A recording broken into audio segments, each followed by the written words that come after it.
अस्सलामु अलैकुम वरहमतुल्लाहि वबरकातुहू।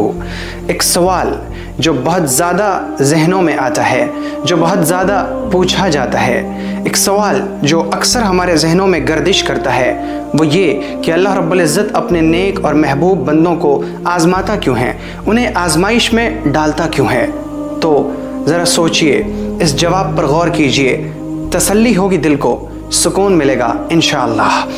सोचिए कि अगर हज़रत यूसुफ़ अलैहिस्सलातु वस्सलाम के साथ आज़माइश न होती, उन्हें कुएं में न डाला जाता, उन्हें मिस्र के बाज़ार में न बेचा जाता, उन्हें जेल की क़ैद और मशक्क़त बर्दाश्त ना करनी पड़ती, तो क्या होता?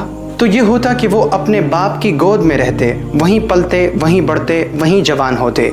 लेकिन जब उन्हें आज़माया गया कुएं में डालकर, उन्हें आज़माया गया इस तौर पर कि मिस्र के बाज़ार में बेचा गया, अज़ीज़ मिस्र के यहाँ वो रहे, पले, बढ़े, जवान हुए, फिर अज़ीज़ मिस्र की बीवी उन पर फ़रेफ्ता हुई और फिर उन्हें साजिश के तहत जेल में डाला गया, उन्होंने जेल की मशक्क़तें बर्दाश्त की। तो फिर बदले में क्या मिला? बदले में उन्हें अज़ीज़ मिस्र बनाया गया, मिस्र की बादशाही उनके गोद में डाल दी गई। ये तब हुआ मेरे भाई और मेरी बहन, जबकि अल्लाह रब्बुल इज़्ज़त ने उन्हें आज़माइश में डाला। जब वो आज़माइश की चक्की में डाले गए, तब वो अज़ीज़ मिस्र बने, तब मिस्र की बादशाहत उनके हाथों में आई। अल्लाह रब्बुल इज़्ज़त जब किसी बंदे को टूटने की कड़वाहट अता करता है, तो इसका मतलब ये कि अल्लाह चाहता है कि मेरा बंदा जुड़ने की, मेरा बंदा पाने की मिठास को महसूस करे। जब अल्लाह रब्बुल इज़्ज़त अपने किसी बंदे से कोई चीज़ ले लेता है, तो इसका मतलब ये कि अल्लाह रब्बुल इज़्ज़त उस बंदे को उससे बेहतर चीज़ अता करना चाहता है। अल्लाह रब्बुल इज़्ज़त ने सैयदना आदम अलैहिस्सलातु वस्सलाम पर जब जन्नत की नेमतों को मुकम्मल करना चाहा, तो उन्हें दुनिया में भेजा ताकि वो दुनिया की कड़वाहट को देखें, तब दोबारा जन्नत में जाकर वो जन्नत की नेमतों का भरपूर लुत्फ़ उठा सकें। हाँ मेरे भाई और मेरी बहन, जब भी कोई टूटता है तो इसलिए क्योंकि अल्लाह उसे जोड़ना चाहता है। जब भी अल्लाह किसी को किसी चीज़ से रोक देता है, तो इसलिए क्योंकि अल्लाह उस शख्स को उससे बेहतर चीज़ अता करना चाहता है।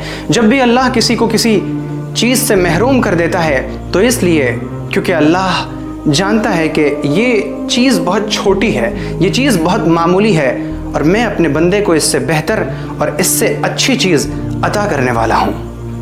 जी मेरे भाई और मेरी बहन, हाँ, जब अल्लाह रब्बुल इज़्ज़त किसी शख्स के दिल को दुनिया से उचाट कर देता है, तो सिर्फ़ इसलिए क्योंकि अल्लाह चाहता है कि इस शख्स के दिल के अंदर आखिरत से दिलचस्पी पैदा हो। जब अल्लाह किसी शख्स को लोगों की बेवफाई से आज़माइश में डालता है, तो इसलिए ताकि उसका दिल अल्लाह की मोहब्बत में ठंडक हासिल कर सके। ऐ भाई, क्या आप जानते हैं कि सब्र जमील क्या है? खूबसूरत सब्र क्या है जो हज़रत याकूब अलैहिस्सलाम ने अपने बेटे की जुदाई पर फरमाया था, फ़सब्रुन जमील, मैं खूबसूरत सब्र करूँगा। वो खूबसूरत सब्र ये है कि बंदा आज़माइश में डाला जाए और फिर कहे अल्हम्दुलिल्लाह, सब शुक्र सिपास, सब तारीफ़ सिर्फ़ और सिर्फ अल्लाह के लिए है। अगर किसी बंदे को आज़माया जा रहा है, तो इसका मतलब ये नहीं कि अल्लाह उसकी क़ुव्वत का इम्तिहान ले रहा है, उसकी ताकत को जांच रहा है।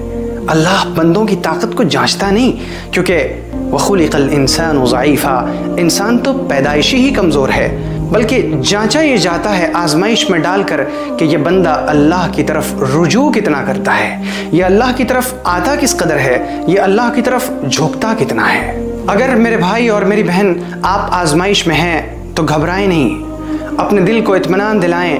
हज़रत इब्न अब्बास रज़ियल्लाहु अन्हु फरमाते हैं कि अगर पूरा आसमान इस ज़मीन से मिल जाए, इस तौर पर कि इन दोनों के दरमियान निकलने की कोई जगह ना हो, तब भी अल्लाह रब्बुल इज़्ज़त अपने से डरने वालों के लिए निकलने की राह निकाल देगा, क्योंकि वो वादा कर चुका है, वमन यत्तक़िल्लाह यजअल लहू मख़रजा, जो अल्लाह से डरता है अल्लाह उसके लिए निकलने की राह निकाल देता है। आप अगर आज़माइश में मुब्तला हैं, तो अपने आप को तसल्ली दीजिए, इत्मीनान रखिए, अल्लाह आपके साथ है। अल्लाह ने आपको अगर किसी चीज़ से महरूम कर रखा है, तो सुकून रखें, क्योंकि आपको उससे बेहतर चीज़ मिलने वाली है। अगर आपका दिल टूटा हुआ है, तब भी आप तसल्ली रखिए, क्योंकि अल्लाह आपको जुड़ने की हलावत और मिठास अता करना चाहता है। अगर आप किसी से दूर हैं, तो आप घबराएं नहीं, क्योंकि अल्लाह ने आपकी किस्मत में उससे बहुत ज़्यादा नज़दीकी लिख रखी है। अल्लाह انسان کو دنیا سے اچاٹ اس لیے کرتا ہے تاکہ بندوں کا دل اللہ کی طرف راغب ہو جائے، تاکہ بندوں کا دل آخرت سے دلچسپی لینے لگے۔ اللہ رب العزت نے ہم سب کو آخرت کے لیے پیدا کیا ہے، تو اسی آخرت کے لیے اللہ ہمیں تیاری کرنے کی توفیق عطا فرمائے۔ اللہ کی امان میں رہیں۔ السلام علیکم ورحمۃ اللہ وبرکاتہ۔